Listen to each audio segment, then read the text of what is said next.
Boa tarde a todos, meu nome é Rafaela e junto com a Júlia eu venho aqui apresentar o protótipo desenvolvido na disciplina de PI3, né? O nosso protótipo, ele consiste num sistema fotovoltaico educativo, foi desenvolvido durante a disciplina de Projeto Integrador 3 no campus de Itajaí, do Instituto Federal de Santa Catarina, né? Para o Departamento de Engenharia Elétrica. Bom, qual é a ideia inicial, né? Da onde surgiu a ideia do projeto? Hoje, ambas trabalham em uma empresa, né, de engenharia solar.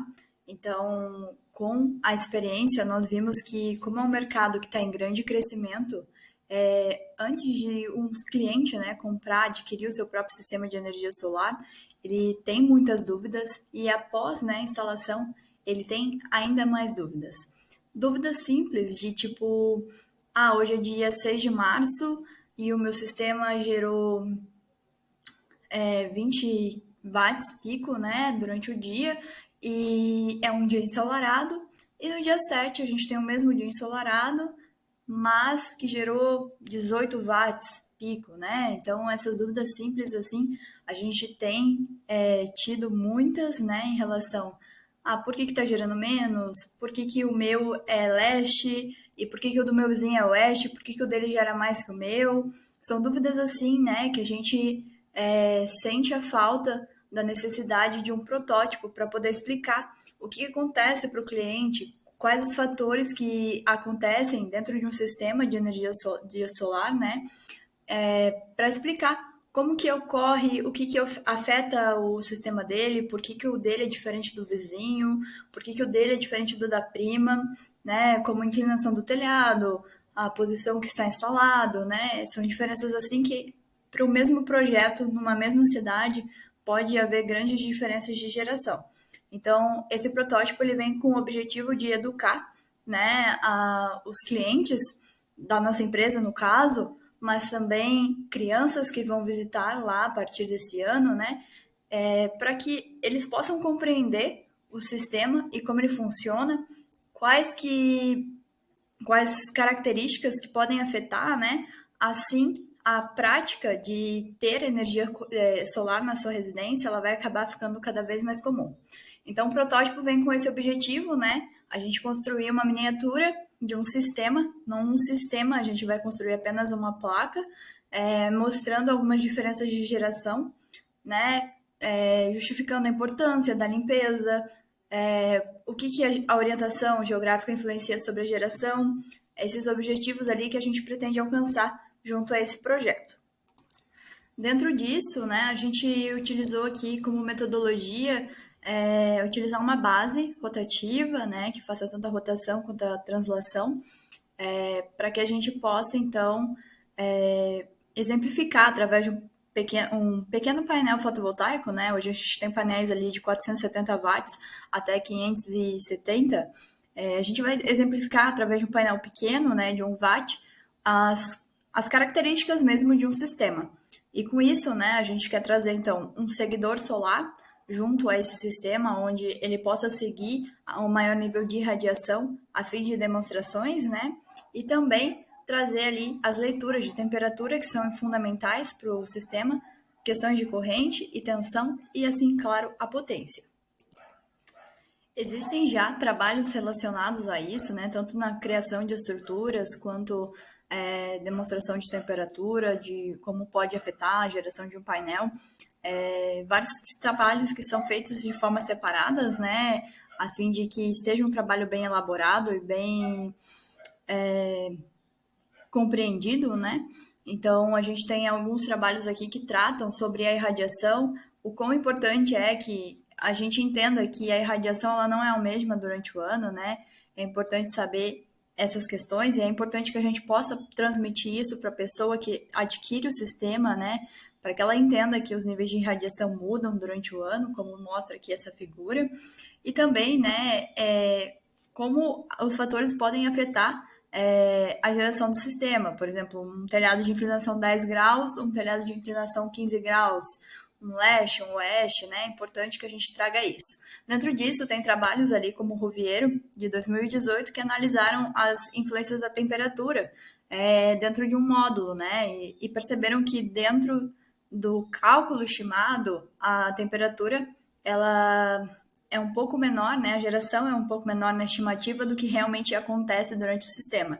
Então, a gente trabalha durante um projeto, né? É importante que o cliente entenda isso também, que a gente trabalha para que ele tenha maior segurança dentro da geração dele. Também outros projetos, né? Ali, esse é o resultado do estudo da temperatura. Em laranja a gente tem o estimado e aqui temos o real. Em outros projetos a gente também tem a criação, né, de estruturas móveis e também a comparação com elas de forma física, né? O ganho estimado de uma estrutura móvel para uma estrutura fixa é de 2%, mas o ganho quando ele é conectado a uma carga ele chega a 20% ali, que foi o que testaram, eles chegaram a essa conclusão durante esse estudo. Alguns outros estudos eles trazem questões de sombreamento. Então, o objetivo desse protótipo, como eu já disse anteriormente, é reunir todas essas características para que a gente possa realmente educar, fazer com que as pessoas compreendam esses pontos, a fim de que não haja dúvidas em relação ao projeto que foi realizado para elas e essa tecnologia seja cada vez mais viável no Brasil. Trazendo aqui um pouco, então, sobre o desenvolvimento que a gente teve, né, em relação ao protótipo, a gente tinha uma placa anteriormente, né, essa placa aqui, branquinha, com as bordas brancas, e primeiramente a gente fez um teste com ela, né, trazendo ela para a sensibilidade da gente medir mesmo quantos graus ela conseguiria gerar em um dia nublado e quantos volts, né, perdão, quantos watts a gente conseguiria gerar em um dia nublado e quantos watts a gente conseguiria gerar em um dia ensolarado, né? A gente percebeu que a sensibilidade dessa placa ela não era muito boa.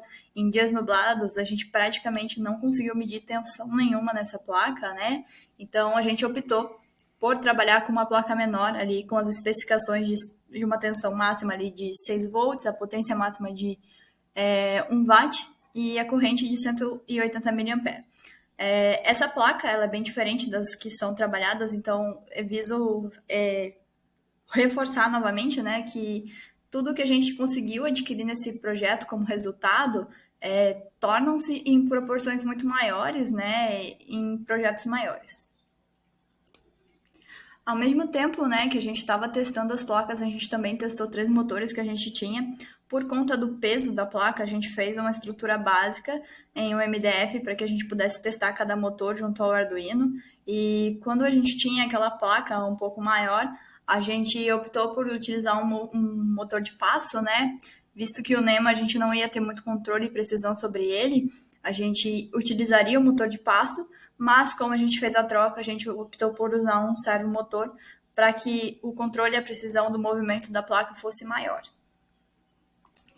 Junto a isso, a gente também testou a sensibilidade, né, dos LDRs para que a gente tivesse uma grande sensibilidade nesse projeto, ao ponto que a placa ela não ficasse se movendo tanto em relação à sensibilidade, né? A gente precisava ter algo muito bem estabelecido para que o seguidor solar, né, que a gente propôs nesse protótipo, não ficasse se movendo toda hora, e sim quando realmente tivesse alguma diferença significativa em relação ao posicionamento. Então, o seguidor solar, a Júlia vai mostrar, nada mais é que um comparativo, né, em relação aos 4 LDRs que a gente utilizou. No caso aqui, a gente testou que, de forma básica, né, antes de construir o próprio protótipo, que a interferência de luminosidade de um sensor não poderia interferir no outro, né? Então, por isso a gente utilizou primeiro essa base de papelão, depois a gente partiu para uma base de MDF, mas basicamente é a comparação entre os 4 sensores, né? Se estabeleceu sim uma função noite para que o motor ele realmente pare de funcionar e não haja mais nenhuma necessidade, né, de movimento. E também essas comparações necessárias para que a placa ela siga a melhor irradiação solar durante o dia. Dando sequência aqui ao projeto, né, a gente utilizou, então, testou, depois de testar todos os LDRs, a gente testou o LCD, também testamos o sensor de temperatura e também, né, o medidor de tensão ali, para que a gente pudesse obter os níveis de corrente e tensão onde o módulo estaria gerando em cada momento. Infelizmente, nesse protótipo, né, a gente não conseguiu aplicar o RTC, que era o objetivo inicial dele, por falta de portas analógicas, né, a gente encontrou ali a gente utilizou muitos componentes que utilizavam portas analógicas e a gente acabaria precisando de um Arduino Uno, perdão, Mega, Então, a gente acabou descartando a utilidade do RTC. O RTC ele seria importante para a gente poder adquirir um banco de dados, de informações ao longo de um ano, para fazer realmente um estudo bem aprofundado de como esse protótipo ele trabalharia, né, e assim traria conclusões bem legais para um estudo de caso. Agora já trazendo dificuldades ali em relação à montagem, né? A gente tentou soldar primeiramente ali os resistores ao LDR e optamos por conta do movimento, deixar eles à parte na protoboard, por conta, né, do movimento e acabar que a solda ficar se soltar no final do movimento. Então, essa foi uma dificuldade. Outra dificuldade que a gente encontrou em relação à fixação, né? Acabou que o peso da placa ainda foi excessivo para a estrutura, que era muito simples, né, e leve. A gente acabou tendo que fazer uns reforços ali com borrachas. E em relação aos motores, né, a gente teve dificuldades ali em relação aos parafusos. Foi bem complicado, a gente tentou em várias lojas encontrar os parafusos para fixação. Então a gente acabou fazendo tudo com cola. Mas agora a Júlia vai trazer um pouco dos resultados que a gente obteve nesse protótipo. Bom, agora eu vou explicar um pouquinho mais sobre o código que a gente utilizou aqui para fazer. A gente usou a biblioteca da Liquid Crystal para utilizar a leitura do LCD. Essa EmonLib foi a biblioteca que a gente utilizou para utilizar o sensor de corrente. Ela que capturou todas as informações e transformou isso para a gente utilizar aqui no Arduino. Esse 1.5 foi a corrente que a gente encontrou do próprio sensor, e utilizando ela a gente setou numa corrente que foi a leitura correta ali da placa. O pino A5 foi utilizado para fazer essa leitura de corrente. O ruído a gente também encontrou ali no início. A gente colocou o sensor em aberto, mediu qual era a corrente que estava dando ali, oscilava 0,52, 0,53, então eu utilizei 0,5 mesmo para fazer. E aqui ele inicia esse sensor de corrente, inicia dentro da biblioteca essa captura de leitura, né? Na sequência a gente tem aqui o sensor de temperatura, a gente utilizou o pino A4 e o sensor é o LM35. Ali pra frente eu vou mostrar pra vocês o vídeo de como ficou fisicamente essa montagem. Aqui é só a parte do código mesmo. A gente utilizou a temperatura como float para pegar ali 2 casas decimais e conseguir ler uma temperatura um pouco mais concreta, né? Aqui a gente tem a biblioteca do servomotor que utiliza a movimentação, tanto do motor vertical quanto do horizontal. A gente utilizou 2 servos num protótipo ali de MDF com um módulo acoplado à frente para fazer essa leitura. E a gente setou de 20 a 160 ali a questão da movimentação desse servo. Também temos aqui os LDRs, né? A gente utilizou a porta 0, 1, 2 e 3 para fazer as leituras do LDR, setando sempre com bastante comentário, porque a gente tem 4 sensores ali que vão fazer essa leitura e é muito importante a gente depois se localizar para fazer toda a ligação. Aqui é só para inicializar o display LCD e inicializa ali o sistema, né, no setup. Inicializa o LCD, inicializa o serial, porque a gente utilizei aqui o serial somente para fazer os testes via computador, para verificar as leituras aqui inicialmente. Aqui ele seta a movimentação dos motores, tanto vertical quanto horizontal, e aqui é o loop que ele fica fazendo os testes. Ele faz a leitura do sensor 1 e 2 que estão em cima, faz uma média deles, e essa média ele utiliza como parâmetro para saber se um está muito abaixo da média ou está acima, para ele decidir se ele vai movimentar.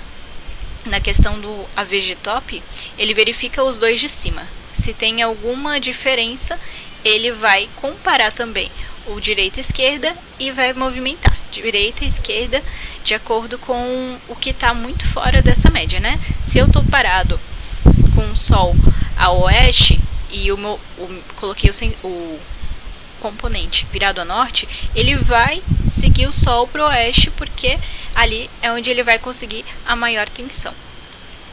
Da mesma forma, ele faz a leitura a oeste. A gente teve um pouco de dificuldade porque aqui onde nós realizamos o teste, somente em um momento do dia tem sol, que é o momento do fim de tarde, mas a gente conseguiu fazer essa leitura ali, a hora que a gente inicializou o motor, ele movimentou para ir no local onde tem maior irradiação e ficar ali capturando essa energia. Então aqui é todo o teste que ele compara as leituras dos LDRs, né?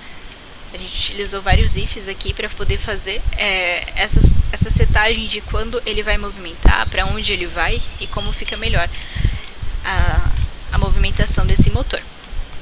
Aqui tem um parte de serial print que eu comentei anteriormente. Utilizei isso apenas para questão de monitoramento aqui via computador, via software, para ver se estava funcionando inicialmente o sistema. Aí ele, current draw é a corrente que ele leu, menos o IRMS de ruído, né, que eu comentei que era 0,5, que a gente encontrou ali medindo o sensor a vazio. Esse 0,3 é porque a resistência interna é de 30K.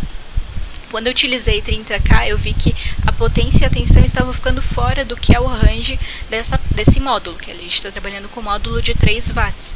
Então, eu verifiquei que utilizando o 0,3 eu consegui encontrar uma potência correta, né? A gente não conseguiu chegar na potência máxima, como eu falei, a gente utilizou um sol de fim de tarde, não conseguimos realizar o teste no meio-dia, que seria o melhor horário. Aqui ele printa o sensor de temperatura, também faz a modificação, porque ele lê em binário e depois converte isso em graus Celsius. Aqui é onde ele vai printar a temperatura, a tensão, a potência e a corrente. Agora eu vou dar sequência com vocês, mostrando visualmente ali a montagem do circuito em si e depois mostrando o funcionamento dele. Aqui está o módulo Arduino, né? Aqui na frente tem os 4 LDRs, que eles vão fazer a leitura e decidir a movimentação, que é feita por 2 motores servo. Um motor fica nessa parte, que movimenta no eixo horizontal, e o outro motor fica aqui embaixo, que vai movimentar o módulo no sentido com angulação vertical. As leituras desses LDRs, elas são feitas pelo Arduino, e ele que vai decidir, de acordo com a média das duas leituras, se ele vai movimentar para a direita, para a esquerda, para cima ou para baixo. Aqui a gente tem o sensor de corrente, ele vai medir a corrente que sai da placa, aqui pelos 2 fios positivo e negativo da placa, e vai mostrar tudo no display aqui LCD. Potência, tensão e corrente. Colocamos também um sensor de temperatura, o LM35. A leitura é feita pelas portas analógicas. São 4 portas desses LDRs aqui, que estão medindo. Uma porta para o sensor de temperatura e uma porta. Os LDRs, eles são ligados aqui a resistores de 10K. O aterramento é feito a partir dele e a tensão também é colocada a partir dele, né, para a gente conseguir fazer as leituras e monitorar via Arduino. Esse potenciômetro é para conseguir controlar o LCD, para mostrar o display. A gente colocou para setar no momento que consegue aparecer ali o display. E a gente também usou uma Proto Shield aqui, só para ficar mais organizado a questão da pinagem.